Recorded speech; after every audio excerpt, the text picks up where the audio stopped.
The Sony FX3 has unFXpectedly become my main camera since I bought it in late 2021. So let's talk about this awesome little camera and see if the FX3 is a good fit for thee.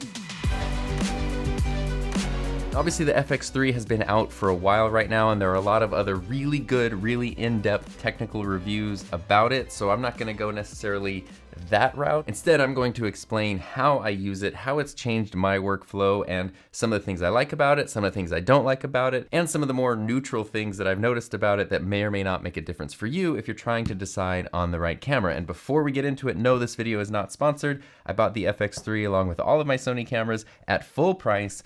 And if you still don't believe me that this video is not sponsored, I will be wearing this awesome Canon shirt for the rest of the video. I'm also going to tell you a few things that I like better about my Canon camera. So this is the EOS R. Obviously in terms of specs, it doesn't necessarily compare with the Sony cameras, but that almost proves my point more so. One of the things I love a lot more about Canon cameras are the flip out screens. Not only, as you can probably see here, are Canon's flip out screens sort of a wider aspect ratio, they're also higher resolution and more color accurate. And the thing that's crazy about that is this camera, the EOS R, came out in 2018. This camera costs $1,700. This camera costs $3,800. So the older, cheaper camera has a better display, and Canon has pretty much always had really great displays on their cameras. The other thing, which is a very small thing, is I don't like where the Sony lens release button is. If you notice, Canon is on the outer side of the lens, whereas the Sony is on the inside. And if the camera's on a tripod, sometimes it's sort of hard to go in here and push that and twist the lens off. I have found after using both systems, the Canon way is much easier because the button's right here. If the camera's on a tripod or rigged up, you can push the button and change the lens really easily because it's really accessible. And that access leads to success. So those are some ways that sucks less than the FX3, although none of these suck. I'll be making separate review videos for all three of my Sony cameras, and in each video I'll explain how each specific camera fits into my personal workflow that hopefully will be helpful to you. Oh, one other thing I like more about Canon cameras while we're talking about that, I like the build quality and the physical design of Canon lenses a little bit more. Super subjective, and it might just be because that's what I learned on first, but I kind of just prefer the feel and design of Canon lenses over Sony lenses, even though Sony lenses are fantastic in terms of image quality. So let's start things off by talking about the good, the bad, and the neutral of the Sony FX3, and we'll start with the good. First thing that really jumps out to me is the build quality of the FX3. I really love how just sturdy and solid this camera is. It's sort of a little bit chunky, but it's made out of high-end materials. It doesn't feel like you have to be super delicate with it. Of course you do because it's expensive, but it can stand up to what you need it to do. Like, it is supposed to be a professional level piece of equipment, and it can stand up to that kind of workflow and those kind of environments. And the build quality is tied really close to the physical design, which I do really, really like. Obviously what Sony's doing here with their lowest end entry into the cinema lineup, and we'll talk about what that means a little bit later, is they're going for an incredibly compact camera. So here you have what Sony is calling an official cinema camera, and here you have a traditional mirrorless camera. This 4K 120 cinema camera is smaller than just sort of a typical full-frame mirrorless camera. And even though, as you might know, the A7S III and the FX3 are the exact same camera on the inside, where it counts, they're very different on the outside. So the image quality you're seeing from the A7S III right now is exactly the same image quality you would be getting from the FX3. So the buttons are all in very easy to access places. They're labeled for video specific features like peaking, shutter, zebras, and of course, as is the case with many Sony cameras, basically every button is super customizable, and you even have a record button on the front that you can customize as well. And there are quarter 20 mounts all over this camera, which is great because Sony built it as being a camera that you don't need a cage for. Like, it has a built-in cage to keep it compact.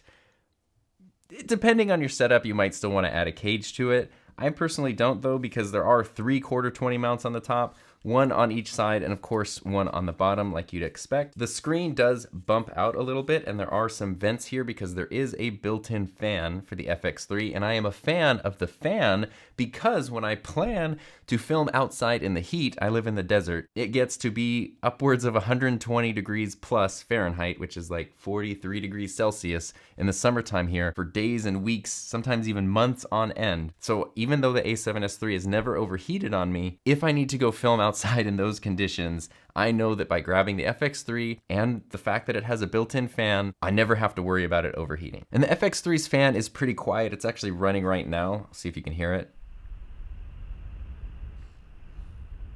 It definitely makes noise, but it's pretty much never going to get picked up on camera. But either way, there are a bunch of different ways that you can set the fan. You can turn it off, you can turn it on all the time, you can set it to automatic. I have the fan set to turn off while recording. So while the camera's sitting in standby mode, the fan can be on as much as it needs to. And then as soon as I press record, which you'll hear right here, you can hear the fan and it stops as soon as I press record. And when I stop recording, the fan can kick back on. That's my favorite way to use it, but when I use this camera for streaming and stuff, when it's not recording, the fan is just running the whole time and it has never been picked up on a microphone, so it's still pretty quiet. Sony's had this issue for a while with a lot of their cameras where their camera strap mounts are sort of these dangly things that hang off the side of the camera. Sometimes they make noise and all the time they get in the way. It's a really kind of weird design. It's another area where Canon has got things nailed down because they just have these metal camera strap mounts connected to the camera that totally don't make any noise and they stay out of the way when you don't need them. The FX3 has basically the exact same design. Nice metal, super sturdy strap mounts that just stay out of the way, make no noise. This is how every camera should be. And all of the buttons and dials just feel really nice. I know that's sort of silly, but they're very tactile. You can tell when you're pressing them, which is great if you're focusing on something, no pun intended, and you need to push a button. You're not kind of questioning whether or not the button was actually pressed. And then the other change is that this part right here, which is normally the power switch on the A7S III and the A7 IV and other cameras like those, this is now a zoom rocker. So it looks the same as those, but it actually moves differently. It doesn't click on or off. It moves like a zoom rocker. So if you're using a power zoom lens, you can use this to zoom in on the lens. But even if you're not, if you're using a prime lens like I often do, this will still work with Sony's clear image zoom, where somehow through magic, it zooms in a little bit, like 1.5 times on your image, and still keeps all of the clarity and all of the resolution. And of course, it's important to talk about the ports. Over here, you've got separate little doors for the full-size HDMI port. You've got a door for the 3.5mm microphone input and the headphone output, and you've got a door for the USB-C and the multi-function USB port. Full-size HDMI is very important for just about any video-centric camera, but especially a cinema camera to have. So take notes, Canon. And on the other side, you've got 2 SD card slots, and both of these are combo ports, just like on the A7S III, so you can use SD cards or SD Lightful because you can also use CFExpress Type A cards. You do still have the IR receiver, so if you have Sony's little IR remote, which is a great, super inexpensive accessory, that means you can use some of the options right here. The A7 IV got rid of that, which is a downside to that camera. Still exists right here, and you've got 3 different tally lights. When you press record, the record button lights up and it's very bright. You can see it on the top. There's a tally light on the front top here, so if you're in front of the camera, you can see it's recording. And there's a giant tally light right above the rear display, so kind of no matter how you're looking at this camera, you can tell it's recording. This is huge for a few reasons. One, being able to just see that your camera's recording when you're not near it is a big deal. And if you're somebody like me who does a single person workflow, even though I am married, it's still a single individual person workflow, being able to know that my camera is recording just at a quick glance is huge. Most Sony cameras do let you put a red border around the display when it's recording, and that's hugely helpful. But there are times where sometimes you forget to flip out the screen and then you don't see that red border and you record for 20 minutes and you think, oh wait, is that camera actually recording? With the FX3, you definitely know it's recording all the time. And the last physical feature of the FX3 that I'm so excited about I can barely handle it is the audio handle, which I can't show you right now because I'm using it on the A7S III, because it turns out, as I discovered today, you can use the FX3's audio handle on lots of other Sony cameras. It doesn't mount in quite as securely, but I am running an XLR microphone directly into the A7S III right now, and that's cool. Sony does make an XLR module that you can use on cameras like the A7S III and the A7 IV, and it is the exact same audio part as the FX3's handle, but it just attaches solely to the accessory shoe. And the one thing about that is it makes me feel like it's just a little insecure. Maybe that's just my own insecurity speaking, but I really like that on the FX3, the audio handle mounts in the accessory shoe, and then it literally physically bolts into the camera's body. So when you pick up that audio handle, it feels super secure, and you know it's not going to go anywhere. It's also not going to disconnect and potentially ruin your audio while you're recording. Now, the FX3 retails for about $3,800, while the A7S III retails for about $3,400, and I do think it is the audio handle that is responsible for that price difference, because it's pretty much the same amount as the XLR interface that you can buy separately. So if you set up the FX3 or the A7S III with XLR interfaces, you're basically paying the same for either camera. Now, before I got my FX3, the audio handle was one of those more controversial features where some people loved it and some people didn't like it. I absolutely love the audio handle. I think that it feels great, it works great, the controls on the handle are excellent. You have 2 full-size XLR ports, because if something is being labeled as a cinema camera, it's pretty much required that it has some sort of XLR input. But if Sony's goal with the FX3 is to keep things as compact as possible, it really makes sense then to put those XLR inputs on an external handle, so that way you can take it off if you don't need it, or you can add it if you do. Some people were complaining that there's no way to remove the audio part and just use the handle as a handle, but it's so easy to just buy a relatively inexpensive top handle for these cameras that doesn't really bother me, because the reason you can't detach the audio part is it has cables that run through so that it can connect with the accessory shoe, and that way you use the audio handle without any cables. You just need to connect your microphone or your receiver, and that's it. You don't need to connect anything to the camera itself. And you have full manual controls, and in addition to the 2 XLR inputs, it also has a 3.5mm input. So you have those inputs there, and you also still have your 3.5mm input on the FX3 body itself. So there's a bevy of audio options. Sony did not say adios to audio options. I will say though, the 2 things I don't like about the audio handle are that it feels a little bit short, and that it also takes up the accessory shoe, so then you don't have an accessory shoe on the camera anymore. Fortunately, that was super easy to solve. I just bought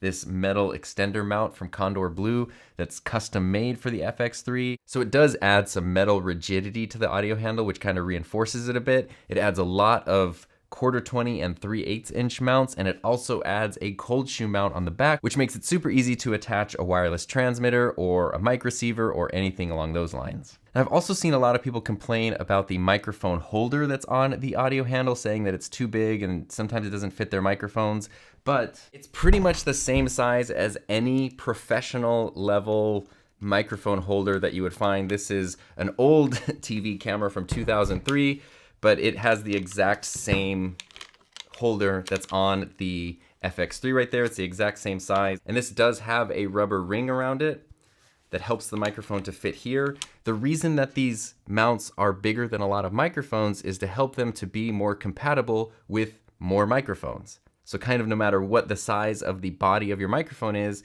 it can fit in that audio holder. And whether you use one of these rubber collars or you even take something like rubber bands and wrap them around your microphone, I've actually found that to be a good thing, because it sort of acts like a little shock mount, which helps give you better audio overall. And while we're talking about the FX3's audio handle, and I do have a pro level camera right here, a lot of the controls on that audio handle are exactly the same thing you would find on Sony's really, really high-end pro level video and broadcast and higher end cinema cameras. And of course it does offer phantom power, so that means I can run a condenser microphone because it's able to power the condenser microphone. It has really good preamps, but it doesn't have a ton of gain. So that means you're probably not going to be running something like the Shure SM7B directly into the audio handle without getting a bunch of noise and hiss. But since the audio handle does have phantom power, that means you can connect something like a FET booster and then use a dynamic microphone that requires a lot of gain. But most on-camera shotgun microphones and things like that are condenser mics, and this will power all of those just fine. So just because I am curious, this is the FX3 and I have connected the Shure SM7B directly to the audio top handle, and my volume is turned pretty much all the way up to 10 and the level is just barely good enough, but if I stop talking, you can hear so much hiss and noise. So let's try adding in a signal booster and see how that works. So now I've added the FET head to my signal chain, and this is the SM7B running directly into the FX3, and my volume is only at 3. Normally I keep my volume with the Sennheiser MKH50 at about 4.5, and that's a condenser microphone, but right now I have the SM7B turned up to 3 on the gain dial, and it is more than loud enough. If I turn it all the way up, it's way louder than you would ever need it to be. But if I turn it back down to 3, my level is pretty good, as I can see on my monitor, and if I stop talking, it is significantly quieter than it is running directly into the FX3. So I never even thought about doing this before, but you can totally run an SM7B directly into the audio handle of the FX3. The same would be true for the audio interface that you can get for the A7S III and other cameras too. So while some people don't like the audio handle, I absolutely love it, and it was really one of the key features that pushed me towards the FX3, because originally I was going to get another A7S III. Having 2 of the exact same camera body is very convenient and very helpful, but they were on back order. This was back in late 2021. The A7S III was going to be on back order for months, and the FX3 is also back ordered a lot, but I was able to find one of these online. But there's so many cool features that are different between these cameras that you get the exact same image quality, but you have different functionality, and I really love that. So I think that covers all the physical characteristics that I like about the camera. Let's talk about some of the non-physical things that I like, mainly the image quality. Obviously, that's probably the most important thing about a camera, is the image quality. The image quality from the FX3 and the A7S III, absolutely amazing. These things are incredible low light cameras.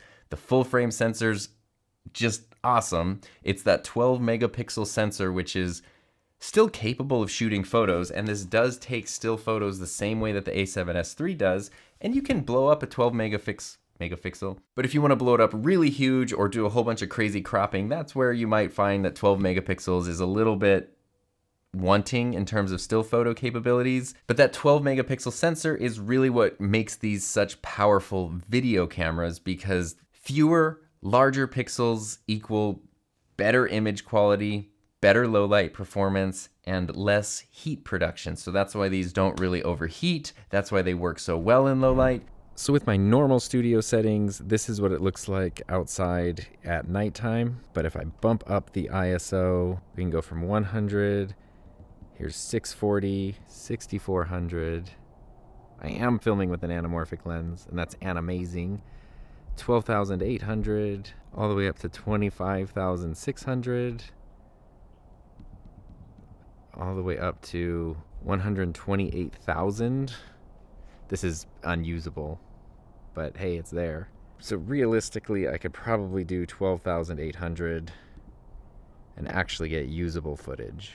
Cameras like the A7 IV with a 33 megapixel sensor are way better for still photos, but they can be prone to overheating in some situations. That's why there's no 4K 120 on there. That's why the 4K 60 has a crop on the A7 IV, because trying to take all of that info and condense it down at those crazy frame rates creates so much heat from all the processing power that it takes that the camera will start overheating. So the 12 megapixel sensor in terms of video is really one of the secret weapons of these cameras. It does prevent you from having a Super 35 crop mode, because there just isn't the resolution to crop in without losing image quality. And while these cameras come with all kinds of cool stuff like S-Log and S-Cinetone and really great picture profiles, Sony has really changed their color science in a way that I enjoy a lot. So I usually just use the default picture profile, and then I just adjust things a little bit with a preset I made in Final Cut Pro.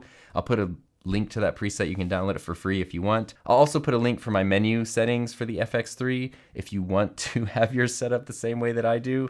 Might be kind of confusing, but I'll put all those down there. You can download them for free if you want. And it works great, and the image quality is amazing, and the autofocus is really what initially sold me on the Sony system, is because it really just locks right into your eye and it doesn't let go, and you can easily adjust the sensitivity. So you can make it really quick and sharp, or you can make it a lot more gradual. You can make it so that once it locks in on something, it never lets go, or you can make it so it kind of switches around in a much more dynamic, fluid way. I have found that when you get the focus dialed in the way that you want, these cameras really can look like a person is pulling focus and not a camera just quickly robotically doing autofocus. And of course, you do have a bevy of frame rates on the FX3, everything from, 1080p, I think you do 240 FPS at 1080, all the way up to 4K 120. And while 4K 120 was something I actually didn't care about at all when I first got my A7S III, it ended up being a crucial part of my workflow because it's amazing, and the FX3 has it as well. I use it primarily for product photography B-roll shots. So 4K 120 looks so good and the image quality is so great, but the slow motion and the higher frame rate helps you capture specific movements and motions, and it also keeps things really smooth. The camera also does have really good built-in IBIS, and so that usually looks really good straight out of the camera, and then I put it in Final Cut, and I'll usually turn on Final Cut's stabilizer as well, and that makes the clip look like I was using a slider or a tripod or a gimbal, even though since I've gotten these cameras, the vast majority of my B-roll shots have just been totally handheld, which is great because it's so much easier to set up shots when I'm not trying to set up other equipment as well. And it also lets me be a bit more creative because I can just put the camera in different angles and locations that I could never do if I had to set up a slider on a tripod in a specific way or calibrate a gimbal or something like that. Now, of course, there are times where you need a slider, you need a tripod, you need a gimbal, but 4K 120 for me has opened up an entirely new world of handheld creativity. And part of that does have to do with the fact that these cameras have really great built-in IBIS. This now will be my stabilization test. I'm just walking with the 24mm. There's no stabilization turned on, trying to hold the camera steady, walking as best as I can. Now this is with standard stabilization turned on, so it should be a little steadier, and the frame is not cropped at all. This is with standard stabilization. It's the gold standard. But now when I switch to active, you should notice that it cropped in a bit, but it's also significantly smoother. So that's basically how the IBIS works. IBIS, it's pretty good. What do you think of the IBIS, Benny? And the last good thing that I want to talk about is the battery life. I have found the battery life on the FX3 to be pretty effing excellent. You know, you always want more battery life in a camera, but I really have no complaints about it. And I really love that pretty much all the new Sony cameras let you easily power them through USB-C. So it's super easy to just run the camera for extended periods of time. And of course, you can always get a dummy battery or something like that if you really want to make sure the camera never runs out of power. So now that we've talked about the good, let's talk about the bad, the things I don't like about the Sony FX3. A big one just has to do with the cinema label. Right here on the top of the camera, Sony is boasting that this is part of their cinema line, even though, as you probably know if you're watching this video, the internals are exactly the same as the A7S III, which is not part of the cinema line. So probably more than anything, it's just marketing. But if you are marketing this camera as a cinema camera, then there are a few things that are missing and a few areas where maybe it should be updated if possible. And internally, that comes down to a lot of stuff like there's no shutter angle, which is something you would typically find on a cinema camera. There's nothing like an anamorphic mode built into the camera. Even something like the focus mapping, the new focus mapping that the A7 IV has, would make a lot of sense on a cinema camera, but it's not there. A big one, which is really baffling to me, is the single quarter 20 mount on the bottom. Pretty much every cinema camera, here's a red one from 2007, will have multiple mounting points on the bottom. And that goes for other Sony cinema cameras, that goes for Canon, that goes for Blackmagic Pocket cinema cameras. Most dedicated cinema cameras will have multiple mounts on the bottom, and the reason for that is to keep things more stable once you've got your camera built up and like kitted out, as the kids say. Because when you only have one mounting point, it's easy when the camera's mounted on a tripod, especially once you start adding stuff to it, a big lens, maybe some audio, maybe a matte box, maybe a monitor. It's easy for the camera to start kind of twisting and come loose on that tripod mount. But if you have two mounting points, it keeps the camera more securely mounted in the position that you originally set it up. And it's so baffling because they put so many extra mounts on the body of this camera, except in the one place where you would really kind of need it and expect it more than any other. Another thing that I don't like about the FX3 is actually the mode button here. There is no mode dial like there is on the other cameras. So you have to switch your modes by pressing the mode button and then navigating between them, which is just a little less efficient than it is if there's just a physical dial. You can switch between different things. It's not hard. You just press mode and then switch between them, but it's just not as easy as a physical dial. And on top of that, this will only be an issue if you're someone like me who has the FX3 and another camera like the A7S III, but I really wish the mode and the menu button were switched, because the mode dial on the FX3 is exactly where the menu button is on all of the other cameras. So if you're used to using the other cameras and you come here, you're gonna push the menu button, but nope, that's the mode button because the menu button is over here where it's not on the other cameras. So I really wish those were switched. I also do wish, and I hope this comes in a firmware update, that the FX3 gets the option to close the shutter and protect the sensor when there's not a lens attached. The A7 IV does that, which makes me very hopeful it will appear in a firmware update, and that's something that Canon has been doing from the very beginning with their mirrorless cameras. It does put you at risk for damaging the shutter, which is very costly and risky, but if you're a grown-up and you can accept that risk, it really does help prevent you from getting dirt and dust on your sensor. It's something I never had to really worry about with Canon cameras.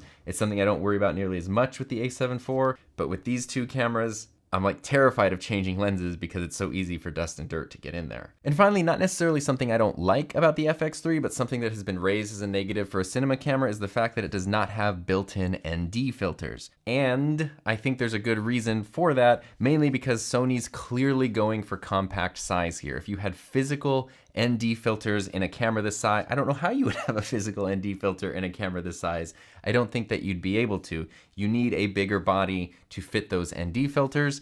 And the other thing is, this camera does have really good IBIS. From a physical engineering standpoint, it's just really not possible to have NDs and IBIS in the same camera. Because if an ND filter puts something in front of the sensor, but IBIS is causing the sensor to move around, that's gonna be very hard to make the ND work effectively. So for the most part, it seems like camera engineers have to choose between IBIS or ND filters, and when making a compact cinema camera, Sony leaned towards IBIS instead of NDs. Now that we've talked about the good and the bad, let's talk about what I'm calling some of the neutral features. These are things that are just characteristics of the camera. It might be good, it might be bad, it's totally up to you, but it's stuff I think you should be aware of. A big one, obviously, is that there's no EVF, no electronic viewfinder on the FX3. Most cameras, and even a lot of cinema cameras, do have built-in EVF, so you can put your eye right up there and see things. This does not have that at all. That's part of what gives it its compact shape and slim profile. Unlike the Blackmagic Pocket Cinema camera, there's not even an EVF that you could optionally buy to put in here. You just don't have one. You only have the screen, and that's where the downside of that lower quality screen is kind of frustrating, especially if you're outdoors in bright sunlight. It can sometimes be frustrating to be stuck only being able to use that screen. The files, the footage, the codecs of the FX3 and the A7S3 are something that's probably worth talking about because not every computer can handle them very well. I've had no issues working with footage from either of these cameras on any of my M1 Macs. I have the base model, super cheap M1 Mac Mini, and both of these cameras are very easy to edit on there. I also have the M1 Max MacBook Pro, and that works even better, especially if there's multiple layers of video from these cameras. So if your Macs have an M1 Max, then relax, you're good to go. If you're using an older Intel Mac or a PC, then you gotta use your own judgment over whether or not your computer is gonna be capable of handling the footage that comes out of these cameras. But a great way to do that is to rent your camera gear. This sounds like an ad, but it's not. I've used lensrentals.com many times, completely not sponsored. It's a really great way to rent gear. If you want to know how something expensive is gonna fit in your workflow, renting equipment is a great way to do that because you can, for a pretty cheap price, get something for a week or two, see how it works with all your other gear, see how the footage edits on your computer, and then you can make a more informed decision. So I strongly recommend renting gear for a little bit if you're kind of on the fence about something. So now I'll share with you how I've been using the FX3 personally with glee. My main uses for the FX3 are, of course, making YouTube videos. That's probably my biggest use for it. I also use it for streams. I use it for video calls, client consultations, sometimes client projects, and believe it or not, sometimes I'll even use the FX3 just for fun. I know that sounds ridiculous, but sometimes I will take my cameras and I'll use them and I'll make stuff that's like just for fun for no reason. It's crazy, but it turns out you can just do that. Now, the main place in my workflow for the FX3 really is as my A camera, usually. And that's because of the top handle and the tally lights. Those things just make it really easy and really reliable as a main camera. I love having multiple cameras so that way I can keep one lens, usually the 24mm on the FX3, and then I have my A7S3 oftentimes with a 50mm or an 85mm, and I can just grab whichever camera has the lens I need and constantly switch between them super easily, and I know that if the settings match, the footage is gonna match perfectly, and even the A7 IV fits into that workflow pretty well. It does have a different sensor, but it's so easy to match A7 IV footage with the other cameras. I do sometimes use it for photos and it works very well. I've even made blown up prints from frames taken from 4K video. So I think I did a 20-inch by 30-inch print or a 30 by 30 print, and it looks great. So it is a capable stills camera, but if you're planning to primarily use a camera for stills with a little bit of video, then maybe something like the A7 IV would be a better way to go. And yes, I completely stole this idea of attaching an action cam to my camera from Philip Bloom, who's been one of my favorite YouTube channels for like over a decade now. If you're not watching Philip's videos, you're definitely missing out. It's been fun to watch Philip's channel bloom over the years. I've also found that I haven't had to yet really invest in CFExpress Type A cards, which even though I want them, they're really expensive. So I've been using 128GB V90 cards. This is a pro grade card, but I've also got some SanDisk cards as well. And these do almost everything the camera can do. I just can't do like the highest level 4K 120, but I can still do 4K 120 on here. There's still unlimited record time, so I can just keep going and going and going. I do typically use the XAVC-S 4K option when I'm recording, and that tends to work. It would be higher quality to use the XAVC-SI option, because then every single frame is going to be rendered individually for the most part, unless you're doing something that involves a whole lot of different stuff on screen. You're filming in a forest or something with a crazy amount of action and detail. There's not going to be a huge difference between those two image qualities. When I originally bought the FX3, I expected it to be a great camera and that I would like it. But for me, something really clicked with this camera in a way that I didn't expect.